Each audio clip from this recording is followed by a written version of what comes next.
अन्नपूर्ण गाउँपालिका ward number 3 दानामा आइपुगेका छौँ र पुरानो बस्ती रहेको छ यो अन्नपूर्ण लज एन्ड रेस्टुरेन्ट। यो हामी चाहिँ दानामा रहेको यो ठाटोल भन्छ यस ठाउँलाई चाहिँ। यो हाम्रो साइलाका बाबाको चाहिँ घर हो। यो अत्यन्तै सुन्दर घर रहेको छ र यहाँ टुरिस्टलाई चाहिँ विशेष गरेर फोकस गरेर यहाँनिर होटलको व्यवस्था गरिएको छ। खाना बस्न लजिङ फुडिङ सबै व्यवस्था छ र 2057, 56, 57, 58 सालतिर गाडपर्व मेला लाग्दाखेरि चाहिँ हामी यहीँ बस्ने गर्थ्यौँ र यहीँ सुत्ने गर्थ्यौँ। कति रमाइलो ठाउँ छ है ठाटोलमा। नयाँ घर बनिरहेको छ। यो चाहिँ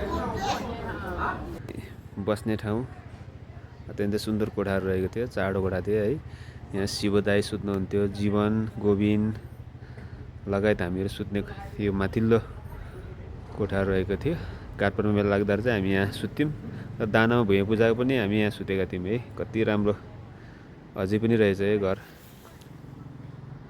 पैदल यात्रा, गोरेटो बाटो, घोडा खच्चर हिँड्ने बाटो, मान्छे हिँड्ने बाटो है। अति सुन्दर ठाउँ रहेको थियो। नयाँ घर बनिरहेको छ यो अन्नपूर्ण लज एन्ड रेस्टुरेन्ट। हाम्रो अन्नपूर्णका साउ मेरो भाइ तुलमान यस्तो राम्रो व्यवस्थित तरिकाले बाबाले गरेको व्यवसायलाई चाहिँ निरन्तरता दिइरहेछ है मेरो भाइले, भाइ र बुहारीले।